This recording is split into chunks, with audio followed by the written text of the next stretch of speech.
Visa reject হওয়ার 7টি বড় কারণ। আপনি কি বিদেশ যাওয়ার জন্য ভিসা আবেদন করছেন? তাহলে এই ভিডিওটি আপনার জন্য খুবই গুরুত্বপূর্ণ।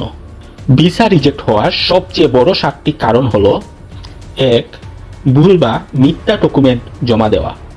2. ব্যাংক স্টেটমেন্ট ঠিক না থাকা। 3. ফর্মে ভুল তথ্য দেওয়া। 4. ট্রাভেল হিস্ট্রি না থাকা। 5. ইন্টারভিউতে ভুল বা সন্দেহজনক তথ্য দেওয়া। 6. অযোগ্য বা সন্দেহজনক প্রোফাইল। 7. ফেক এজেন্সির সাহায্য নেওয়া। এই ভুলগুলির জন্য অনেকের স্বপ্ন ভেঙে যায়। তাই সবসময় সঠিক ও নির্ভরযোগ্য তথ্য জেনে ভিসার আবেদন করুন।